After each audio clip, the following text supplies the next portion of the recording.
Había un merenguito de La Chica del Can, yo creo, Berky Concepción, no recuerdo, ya que los hombres no pueden que gobiernen las mujeres.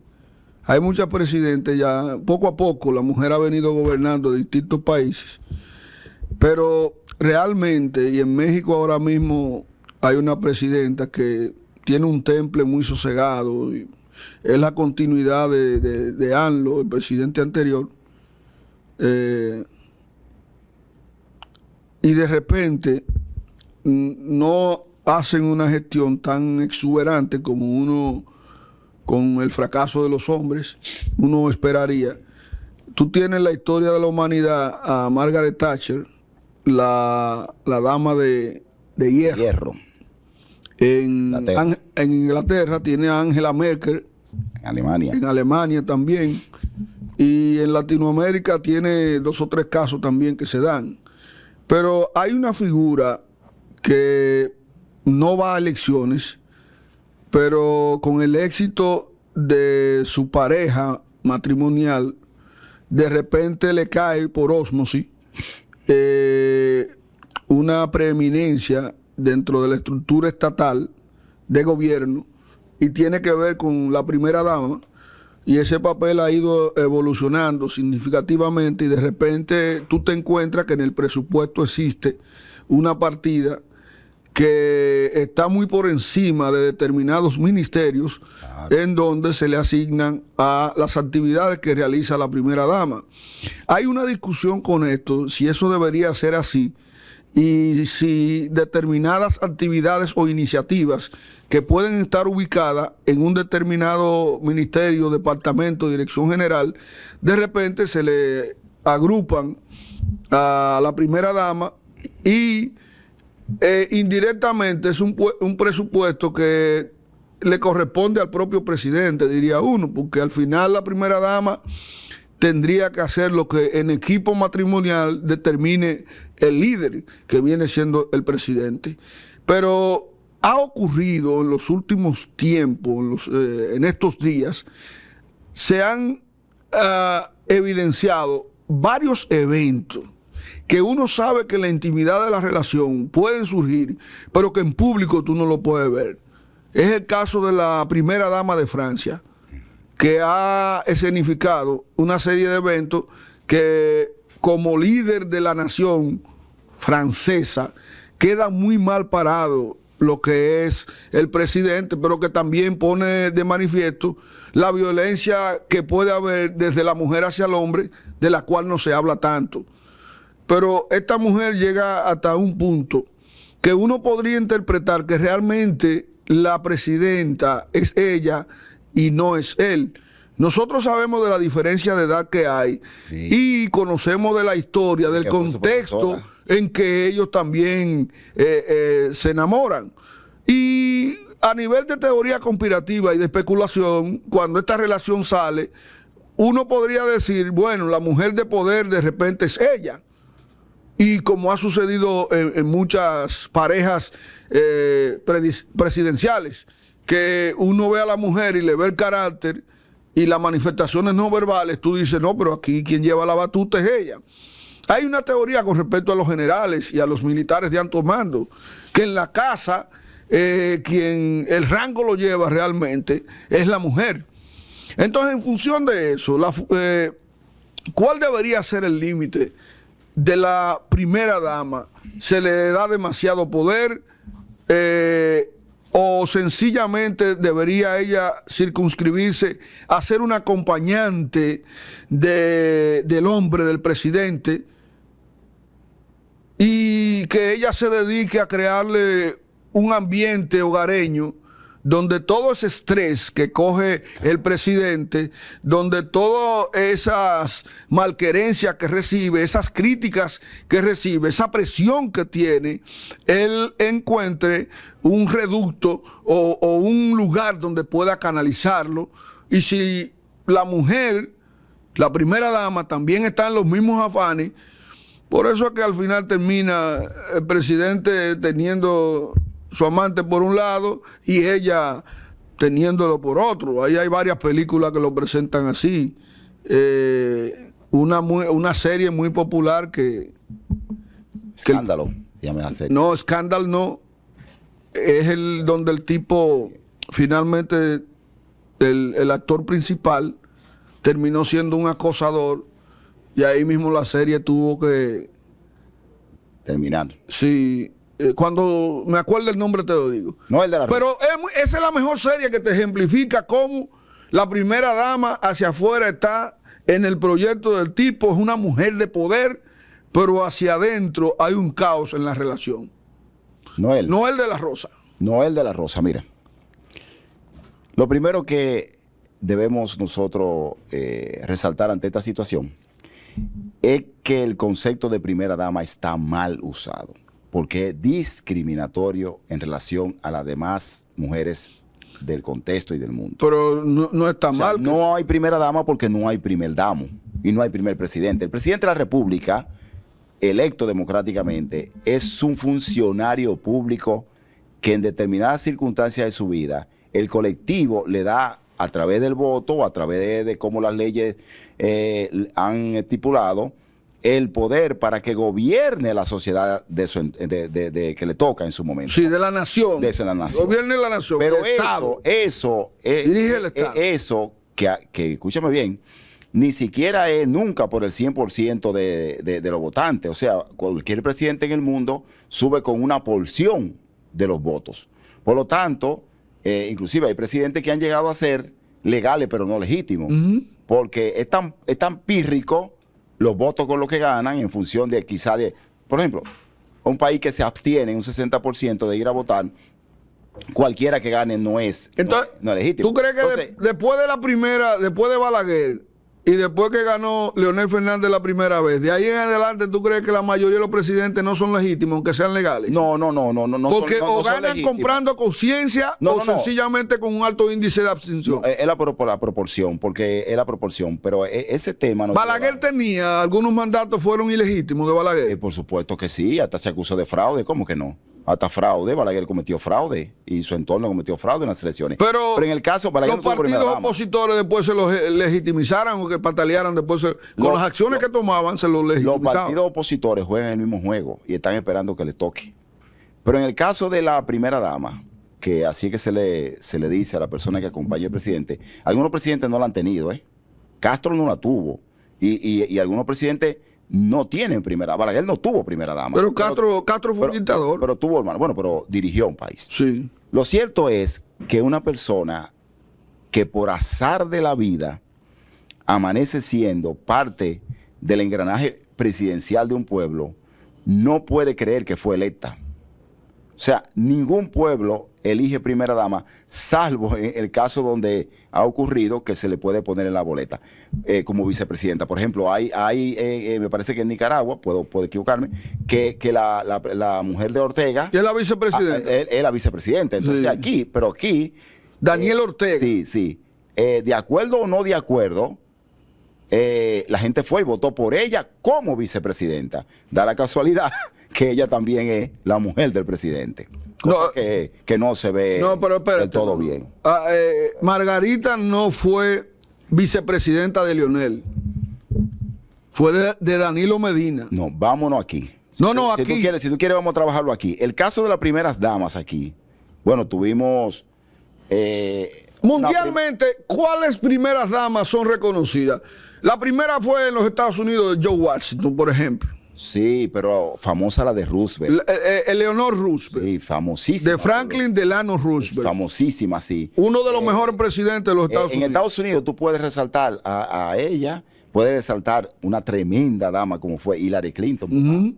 Una mujer de Estado. Lo que aguantó Hillary Clinton, que después fue funcionaria del Estado también y aspirante a la presidencia.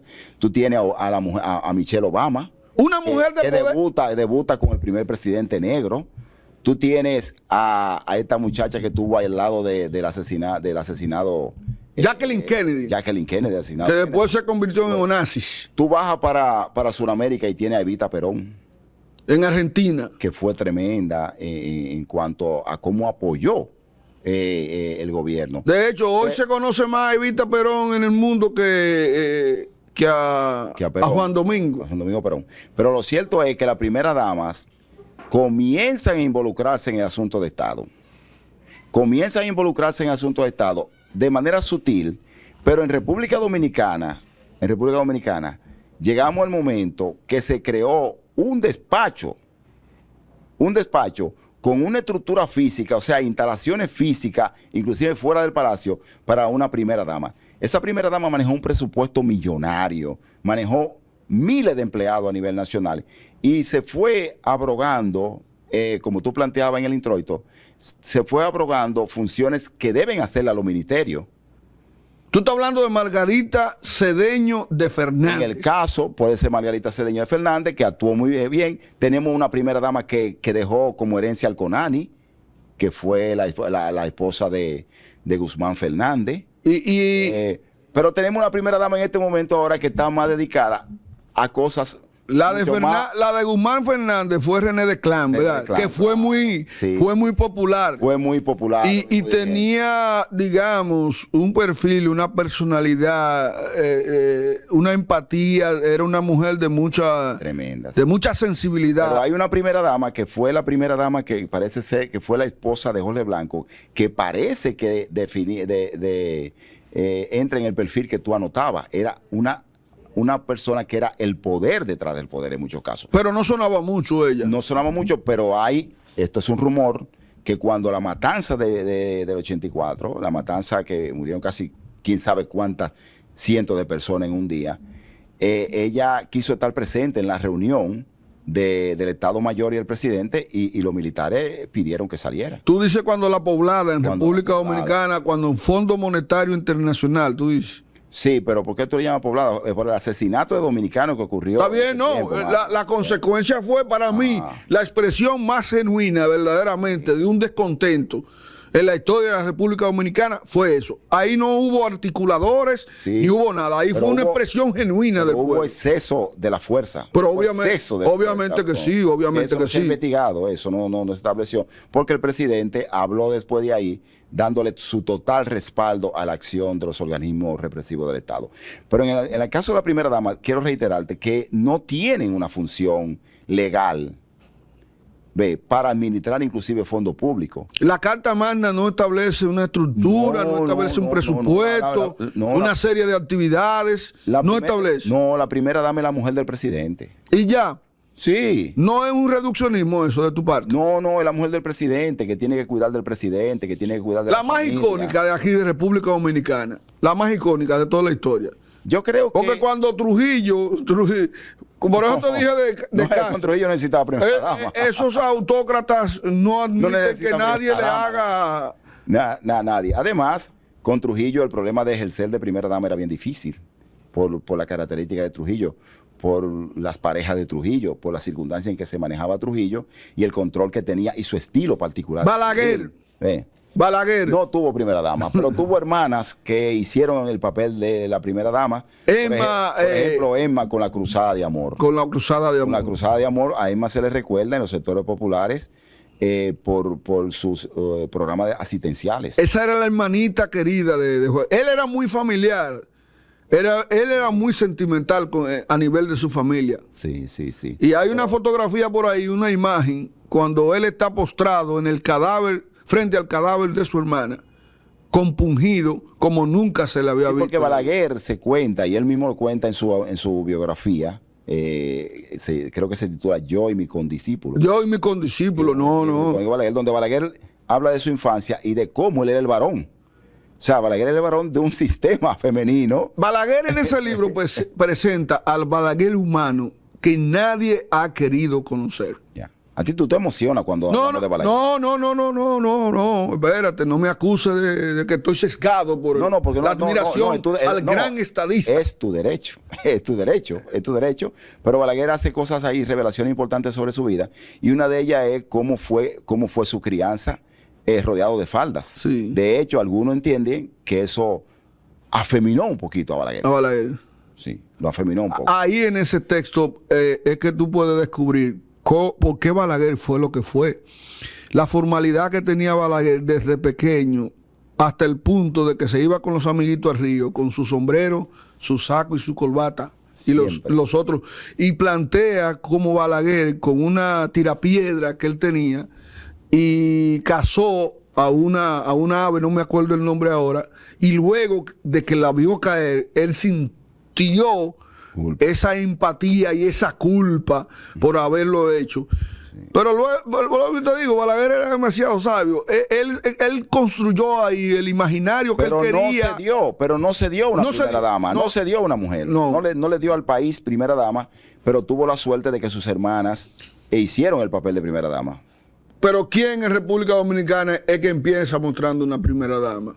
¿Quién? ¿Fue después de Balaguer? Bueno, que se le dio el rol, más allá del hogar, más allá del hogar. Fue post Balaguer, pero es con doña René. Con doña René de Clan. Porque Carmen, la esposa de Bosch, no tuvo mucho. Pues no hubo tiempo. Oportunidad. No hubo tiempo. Pero venimos de un periodo de inestabilidad. Finales del siglo XIX, desde 1844, todo fue inestabilidad. La República Dominicana empieza un proceso ya de consistencia en la gobernanza a partir de Trujillo. Pero Trujillo se granjeó por la poca distribución del poder y por la prolongación en el poder y por la enfermedad que produce el poder durante tanto tiempo, se granjeó muchos enemigos también. Esos enemigos son enemigos de tu familia también. Balaguer viene al tránsito de la democracia que estaba supuesta a ser dirigida por Juan Bosch, pero la articulación de una serie de variables en ese momento no lo permitieron. Entonces Balaguer gobierna en una época donde había muchos grupos que querían ser los que dirigieran el país, y el conflicto que tiene con la izquierda, entonces obviamente era una época de mucha peligrosidad.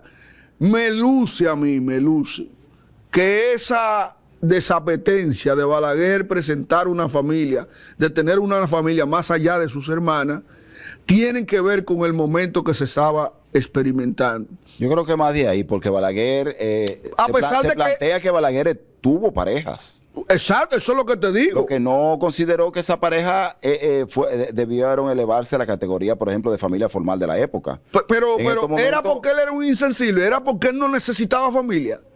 Yo creo que Balaguer subliminó el poder. El instinto sexual. El instinto lo subliminó con el poder, con la búsqueda del poder. Lo sublimina con el poder y ya no requiere de una pareja sexual, porque también tiene el apoyo permanente de sus hermanos.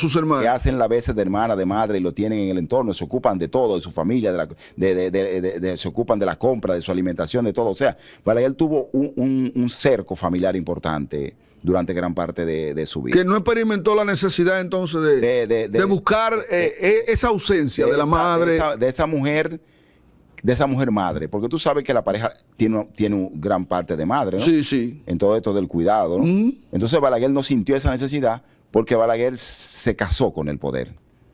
Se casó con una misión más sublime, porque tenía otra formación y tenía otro sentido de la historia. O sea, no se distrajo. Una vez le preguntaron que por qué no buscó pareja, y él comentó de manera jocosa que porque le gustaba levantarse por cualquier lado de la cama. Sí. O sea, por cualquier lado de la cama. Y entonces, aquella famosa periodista que le preguntó que cómo él hasta ese momento no se había casado, y él le respondió, se la devolvió Juan Barry Bones a Pedro Martínez, se la devolvió más rápido porque no había conocido una mujer tan preciosa como usted. Exacto. Algo así le dijo él. Pero en este momento no. Entonces, dando el salto, sabemos la inestabilidad que le tocó a Balaguer enfrentar y los 12 años de sangre trágicos que no debieron ocurrir, pero son una realidad, fue lo que ocurrió.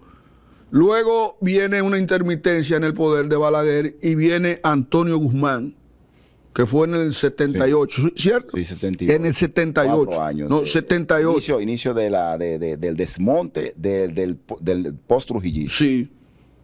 En el 78. Se experimenta la sensación que el gobierno de Antonio Guzmán es el que trae verdaderamente en la práctica los aires de libertad. enfocado fundamentalmente en la libertad de expresión y la no persecución a los políticos. A los políticos que se oponían. Libertad de los presos políticos. Y libertad de los presos políticos. Pero él sí está acompañado de una mujer que es la primera dama en República Dominicana que sale a tener una exposición pública y un protagonismo. Sí, pero lo focaliza mucho, lo focalizó en la niñez. A ella se le debe el CONANI, una gran estructura que todavía no es nacional, que debe jugar un papel que todavía no juega.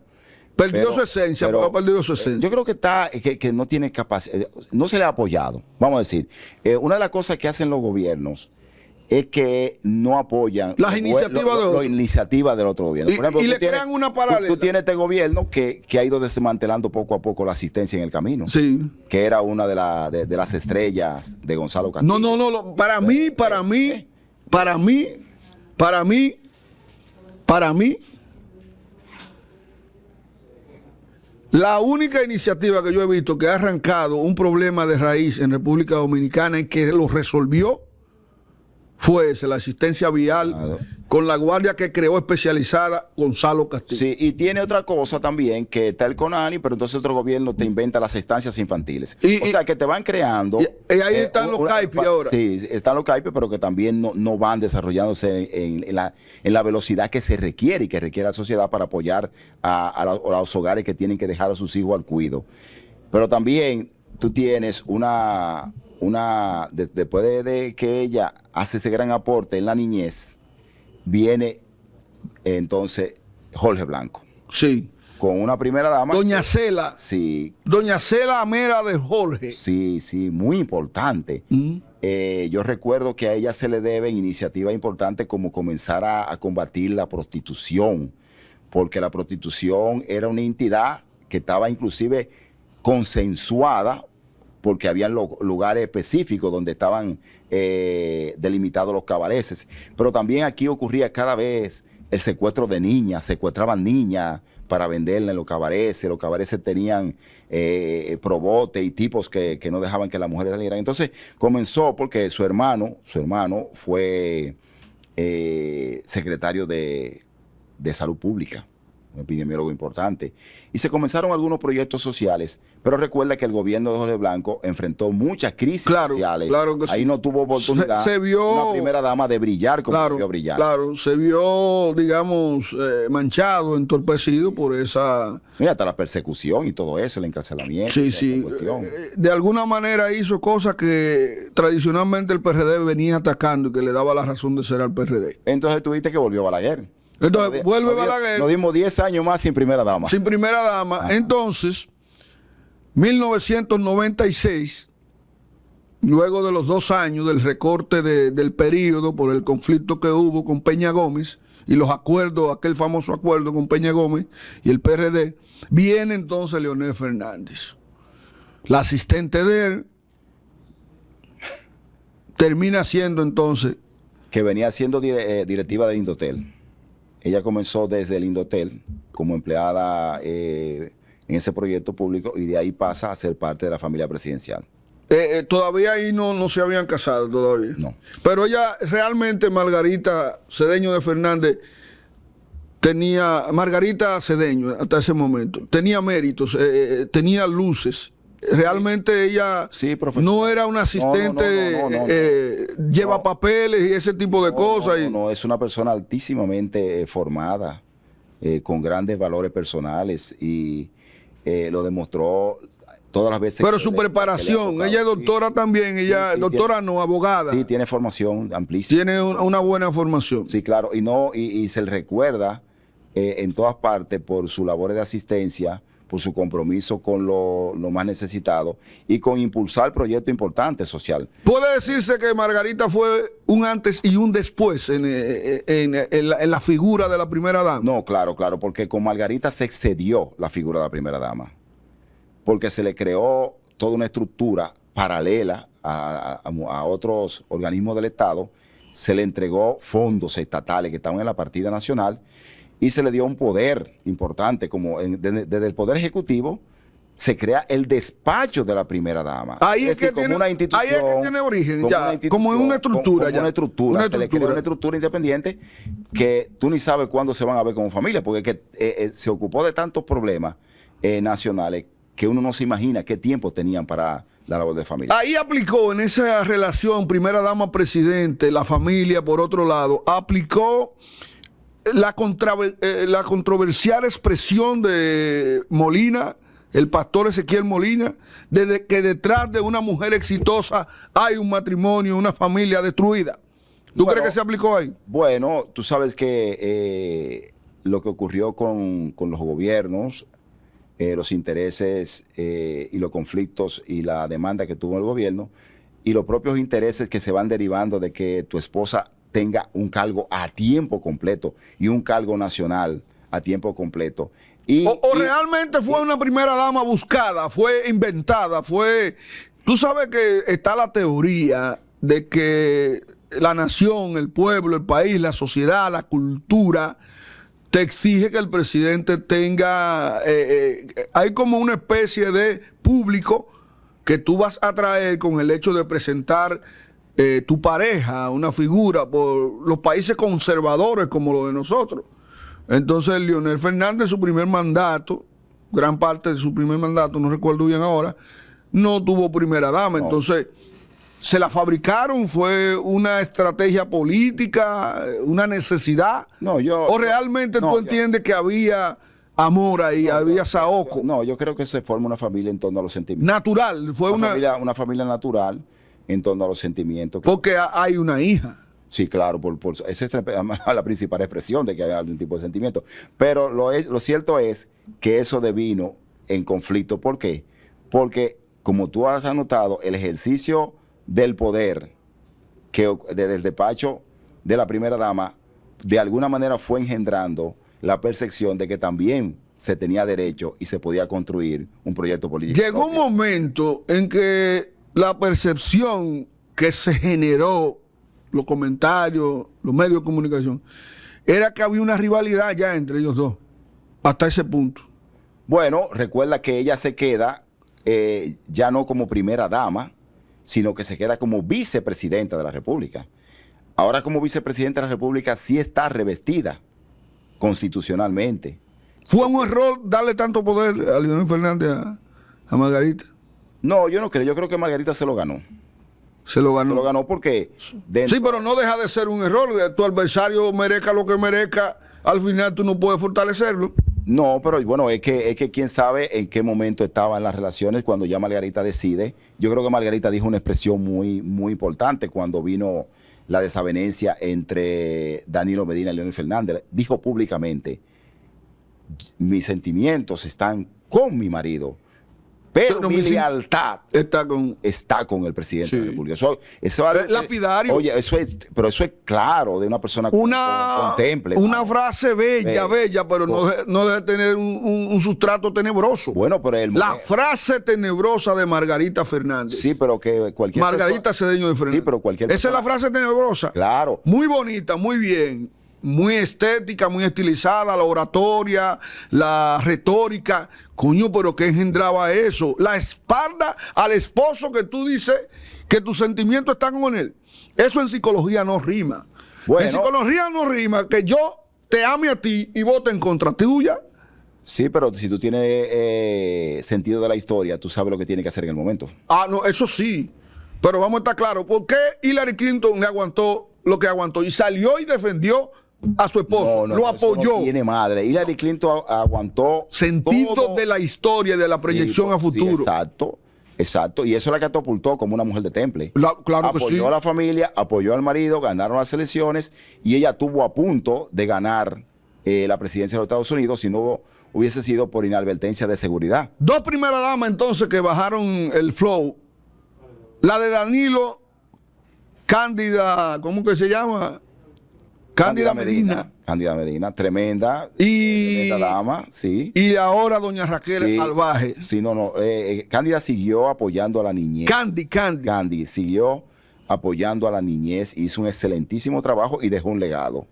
No se le veía feliz. Dejó un legado. No se le veía, detrás de él no se le veía feliz. No, yo creo que sí, yo creo que es una pareja muy orgánica. Yo no le veía, mi lectura no verbal, no le veía ese ambiente y esa complicidad.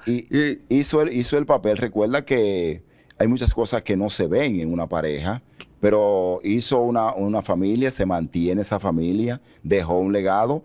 Y en el caso que nos ocupa ahora, tenemos una primera dama chévere. Sí, muy chévere, muy chévere, muy chévere. Sí, muy chévere. Es una primera dama. Le sale inclusive esa chéveridad de ella, le sale más genuina que la de Margarita, porque la de Margarita se veía un poco fingida. La primera dama está en su marido.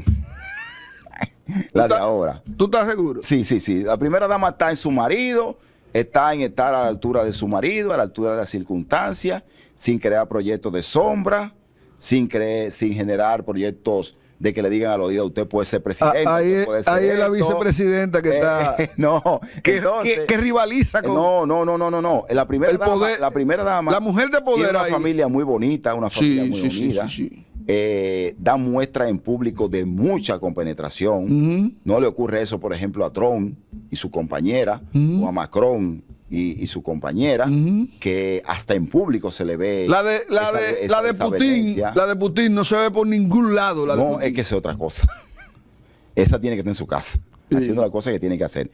Pero nuestra primera dama de ahora es una primera dama extraordinariamente empática, es muy original, es muy ocurrente y no se deja de ocupar de cosas que ella puede hacer.